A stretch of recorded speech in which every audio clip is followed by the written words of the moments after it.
This story is about a young mother who vanished in broad daylight, in the middle of a normal afternoon grocery run. Her name was Alisha Durant. She had parked her car outside, left her 5-year-old son in the back seat with a juice box and a tablet, walked through the sliding doors of a neighborhood supermarket, and then she was never seen again. No exit footage. No trace. No signs of struggle. She simply disappeared. Over the next 8 years, her case would spiral into one of the most unsettling unsolved disappearances ever recorded. Friends moved on. Her son grew older. Investigators hit dead end after dead end.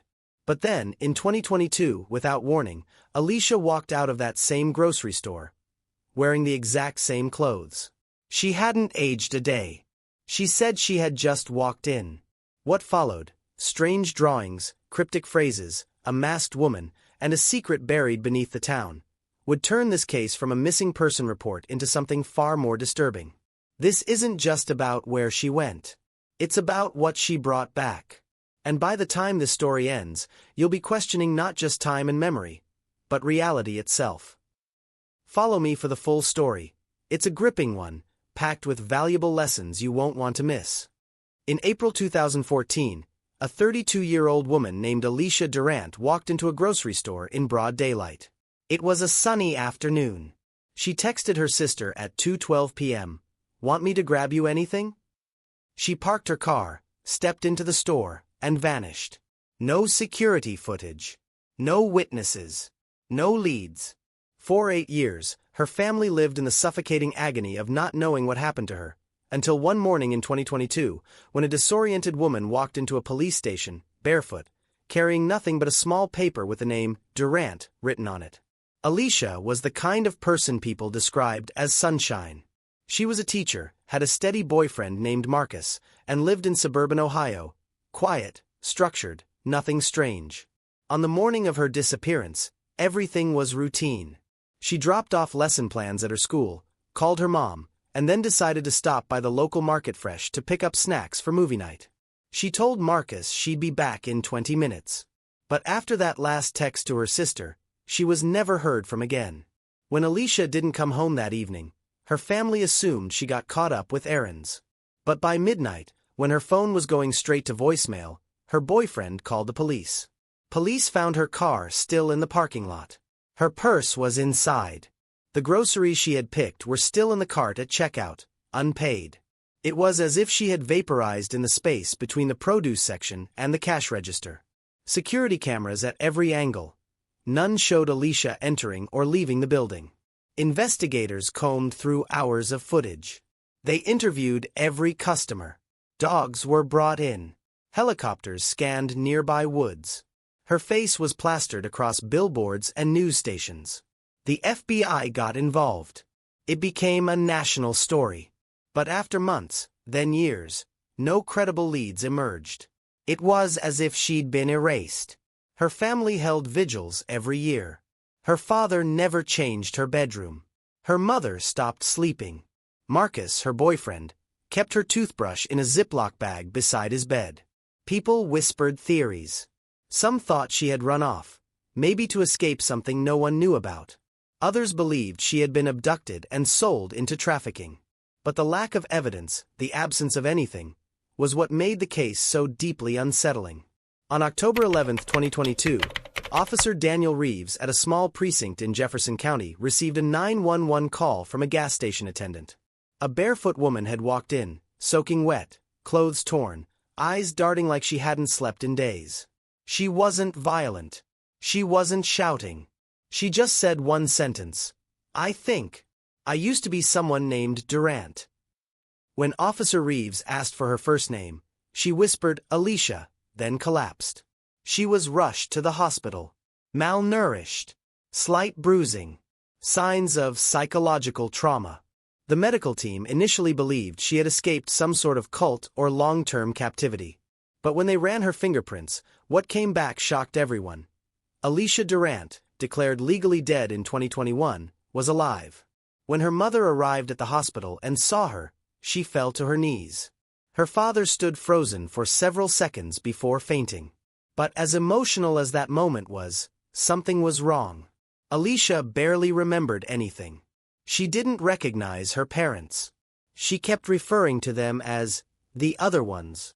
She didn't respond to her own name unless it was written down.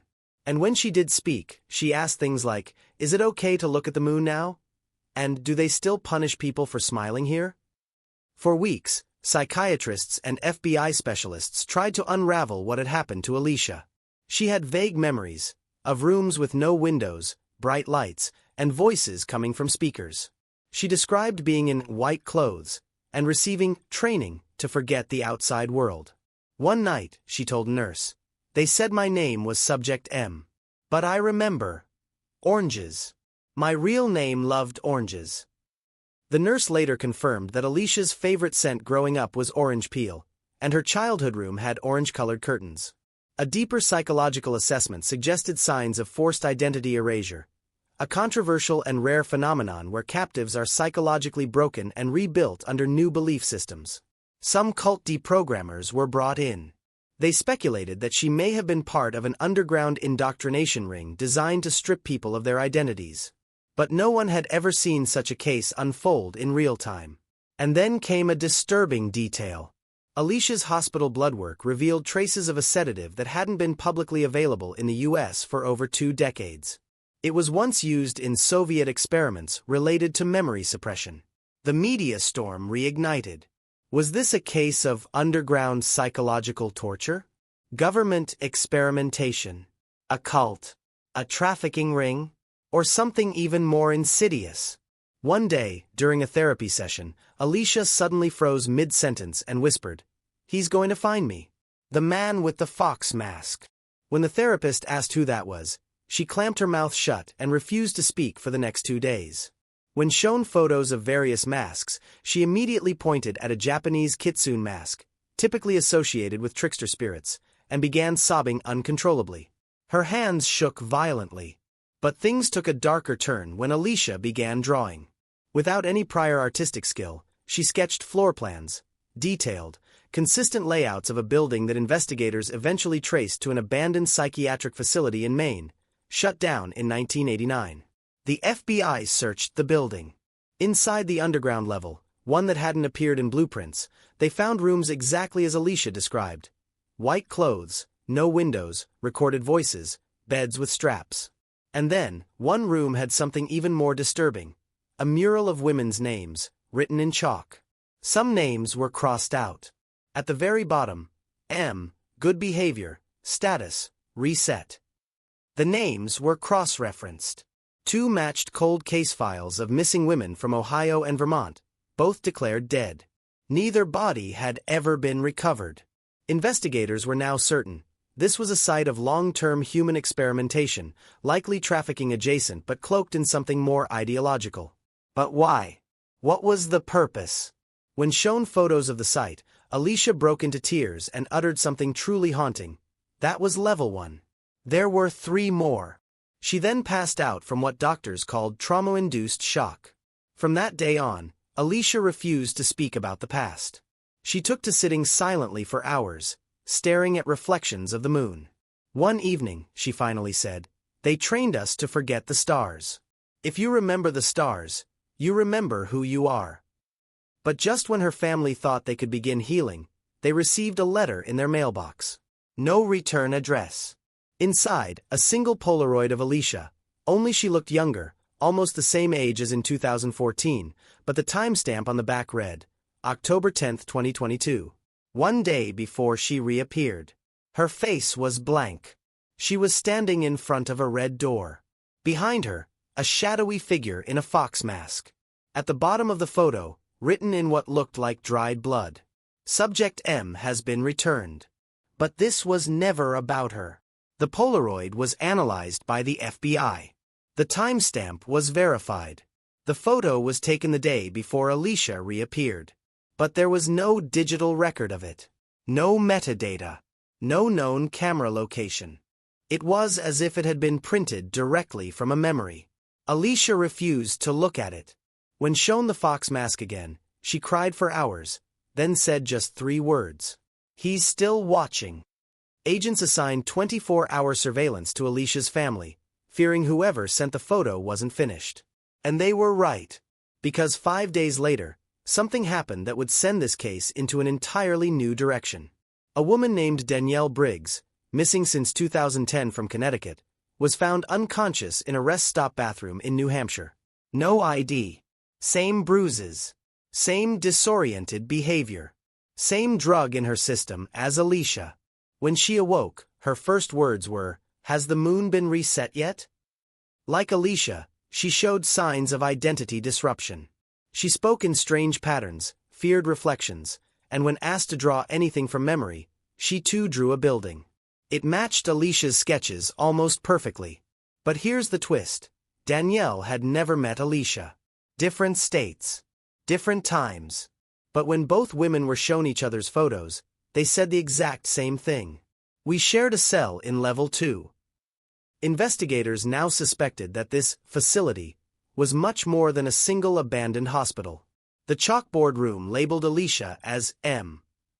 Danielle's name was S. There were 24 other letters, most uncrossed, meaning potentially active. The FBI created a task force. They began matching letters to missing person cases. They found correlations. All women, all with similar traits, artistic, emotionally expressive, psychologically stable. The kind of people who could be retrained. Then came a shocking breakthrough. In the crawlspace of the facility, they found a locked metal file cabinet. Inside, 4 folders, each stamped with an emblem, a fox's head surrounded by stars. Inside the folders were progress reports, psychological evaluations, diagrams of mind resetting chambers. Each document was signed by someone named Dr. Ansel V. The public never learned about this. The FBI sealed the discovery as classified. But within the task force, one name started circulating, whispered like a curse: the Fox Mask Society. More women began surfacing. A woman in Nevada. Another in Pennsylvania. All the same, disappeared years ago, reappeared with no explanation.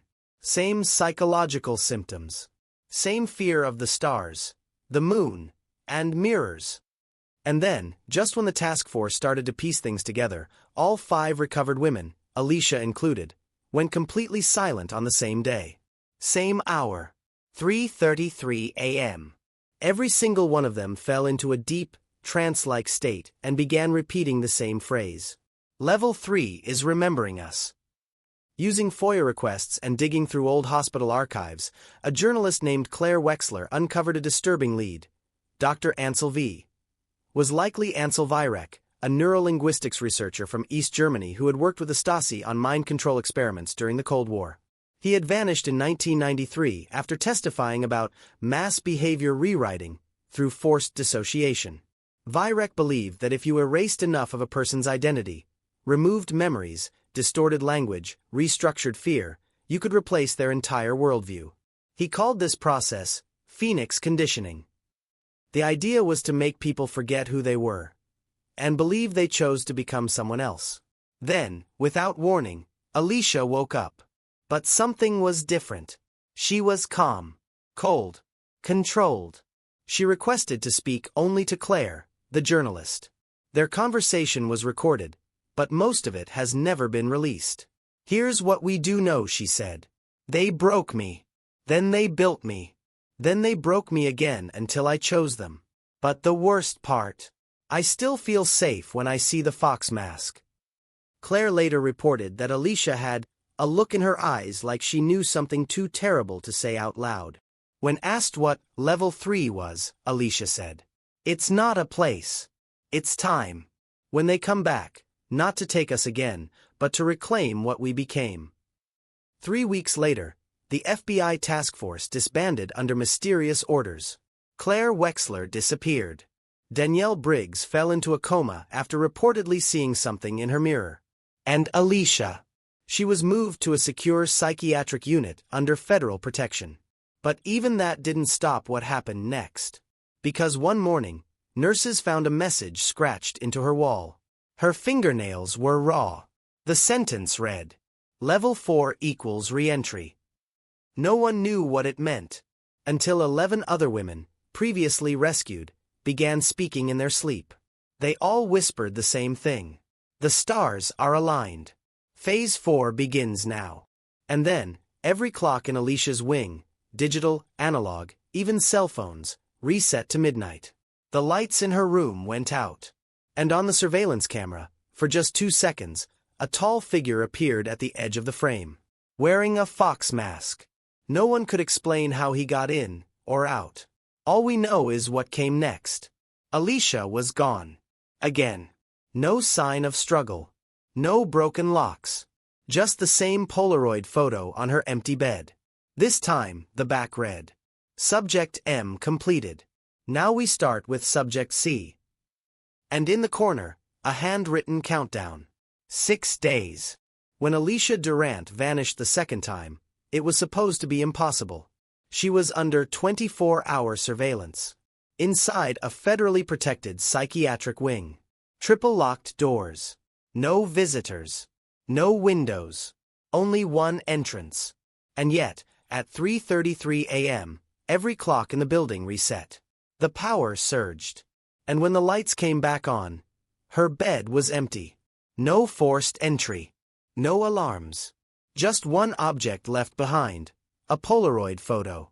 This time, it wasn't of her. It was a photo of a little boy, maybe 8 years old, standing in a field at dusk. He was looking directly at the camera. Behind him, barely visible, was a tall man, wearing a fox mask. On the back of the photo, Subject M completed. Now we start with Subject C. And then, in the corner, scrawled in what looked like dried blood, 6 days.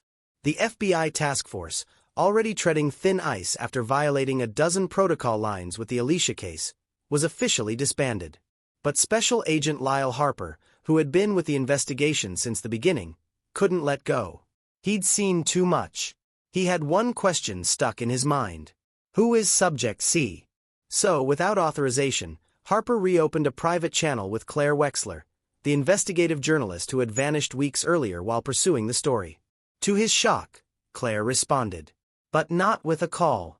Instead, a package arrived at his home. Inside was a VHS tape, unmarked. On it, just 6 minutes of footage. Grainy. Distorted. Black and white surveillance from what looked like an old school. And in the center of the frame, just standing still, was Alisha. Wearing all black. No shoes. And smiling. Forensic analysis would later confirm the footage was genuine. Not altered. No evidence of CGI. The date embedded on the tape? March 14, 1986. Almost 30 years before Alisha ever disappeared. The location? A decommissioned boarding school in Vermont. Shut down after reports of abuse and unexplainable phenomena. One report mentioned that 5 girls had gone missing over 3 years. All of them from room 303. Claire Wexler's name appeared on one of the school's alumni rosters. She'd been one of the students. The connection. Chilling. Alisha had never been to Vermont. She wasn't even born in 1986. So how was she in the tape? And why did she look directly into the camera, 30 seconds in, and whisper with no sound? He sees you, Lyle. Harper now believed that the Fox Mask Society wasn't just a rogue psychological experiment. It was something older. Something cult-like. He followed Claire's last known movements and ended up at a remote cabin in upstate New York, where she had reportedly stayed while investigating sightings. What he found inside was worse than anything he'd imagined. The walls were covered in children's drawings. Not normal ones. Crude sketches, distorted bodies, screaming mouths, and repeated symbols. Concentric stars, broken clocks, a faceless man with long arms and a fox's head. Pinned to the ceiling with a knife was a page torn from a school report card. Student name: Colin Durant. Age: 8. Alisha's son. Subject C. When the FBI visited Alisha's home 8 years earlier, just after she disappeared, her family insisted she didn't have any children. But medical records now proved otherwise. Birth certificate. DNA match. She had a son. One she never spoke of. One who vanished in 2016, 2 years after she did. No missing persons report. No Amber Alert. It was like he never existed. The only photo of him was in that Polaroid left on her empty bed. But something in the image stood out. Harper noticed it under forensic lighting. The child's shadow was missing. There was only one shadow in the entire photo, stretching behind the fox-masked figure. And it was in the shape of a child. Using the decoded files from the metal cabinet, Harper discovered a coded manifesto titled Cycle 4, Re-entry Protocol. It laid out a plan. Not for experiments. Not even for mind control. But for memory replacement at scale. The society believed human identity was nothing more than software. And trauma. The reset button. Alisha, Danielle, and the other women weren't test subjects. They were prototypes. But Subject C, Colin, was something else. He was born inside the system. Harper followed the trail to a hidden lab in Maine, beneath what used to be a children's hospice. There, behind a false wall, he found what can only be described as a viewing chamber. It was like an auditorium, rows of chairs facing a one-way mirror. And behind the glass, a single room. Inside the room was Colin. Alive. Silent. Sitting cross-legged, staring at the wall. On his arms were markings. Symbols. The same ones from the drawings. As Harper stepped closer, the lights in the room flickered. Colin turned his head. And smiled. That night, reports came in from 4 different cities. Women once thought missing were showing up. At gas stations, bus stops, hospitals. One collapsed while reciting coordinates. Another sang the same song on loop. A nursery rhyme that didn't exist. But the scariest was a woman who walked into a fire station in Michigan, wrapped in hospital sheets. When asked her name, she said, Alisha Durant. Except she wasn't the same woman. Her fingerprints didn't match. Her voice was deeper. But her face was identical. DNA, a 94% match. Like a clone, but not quite. Agent Harper returned to the main facility. Colin was gone. The entire building had been cleared. Every file, every video, every physical trace, erased. Only one item was left. A folded note on Harper's car windshield. It read, "You've seen level 4. But can you survive level 5? And underneath it, a photograph of Harper, as a child, wearing a school uniform, standing in front of room 303. The date, March 14, 1986. Agent Harper doesn't remember ever attending that school. He doesn't remember any of his life before age 10. But now, he's starting to have dreams. Of a girl in a black dress, with no shoes, smiling, and whispering his name. The countdown is over. Phase 5 has begun. And the society. They're already inside. When Agent Lyle Harper finally opened the black file labeled Level 5, Fracture Protocol, he wasn't supposed to survive what came next. Most who saw it didn't. Not because it was dangerous, but because it unlocked something in the human brain that was never meant to be accessed. Inside that file were blueprints for a machine. A machine that could overwrite identity, create memories that never happened, rewrite your life like a story, and leave you believing it was always true. Alisha Durant wasn't abducted. She was rebuilt. But she wasn't the only one. So was Harper. So was Claire. So was I. And the worst part? You might have been too. Agent Harper began sleepwalking. At first, just around his house. Then once, they found him standing barefoot on a bridge 3 towns away, repeating a single word. Fifth. He was ordered into mandatory psychiatric leave. But one night, during hypnosis therapy, a memory surfaced. He's 8 years old. He's in a cold, white hallway. His feet are wet. There's a buzzing sound. A woman in a fox mask is asking him to repeat his name. But it's not Lyle.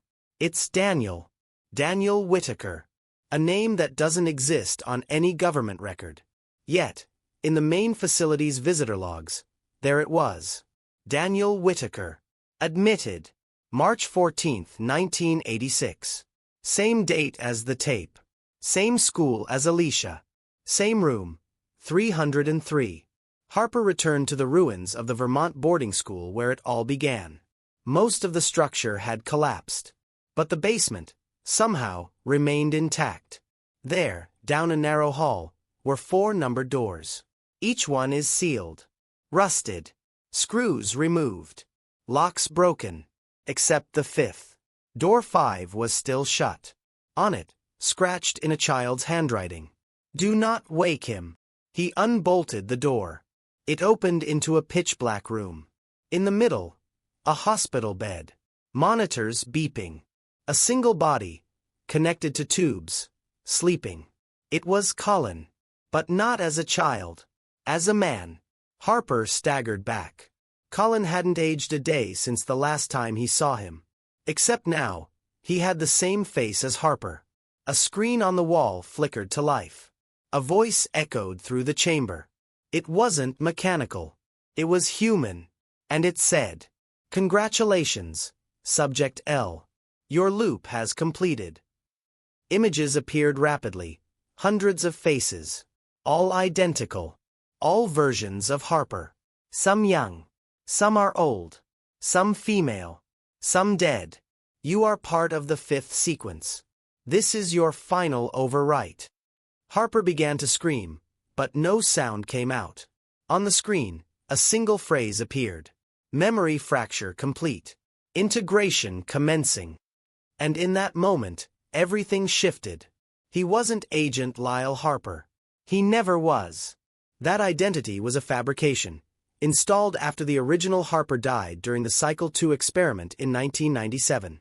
The consciousness inside him was a blend, a hybrid of different minds, created and tested across the last 4 decades.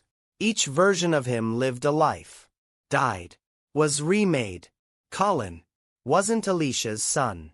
He was the seed, a pure consciousness that the society had built to restart the sequence if it failed. That's why he never aged. That's why his shadow was always wrong. He was code. And now, he was waking up. At precisely 3:33 a.m., the sky over 7 cities flickered. Cell signals dropped. TVs turned static. Then, all screens displayed the same image. A fox mask, slowly rotating, with a countdown timer. 5 minutes and 59 seconds. 5 minutes until full integration. It wasn't just about Alisha, or Harper, or Claire. This was about everyone. All it took was one broadcast. The society didn't need to abduct people anymore. They didn't need basements or pills or gaslighting. They had the algorithm. The loop was digital now. And if you were watching, you were already infected. Just before the countdown ended, one final transmission came through. It was Alisha. She was inside a padded cell, eyes swollen, whispering into the camera. If you're seeing this, they've already taken you. The faces you see aren't yours. The memories you trust aren't real. The only way out is to remember the pain. Then she pressed something against the camera. It was a mirror. But when Harper looked at it, he saw his reflection change. His face disappeared. Then came the last image. A door. Number 6. Still closed. Cut to black. Footsteps echo. And a child's voice says, "Next subject, please." Please, what is your opinion, suggestion, and advice on this story? Kindly drop your comment below. Meanwhile, if you like the way we created the video and you want to help bring more cases like this to light, hit the like button and subscribe. Thank you very much for watching.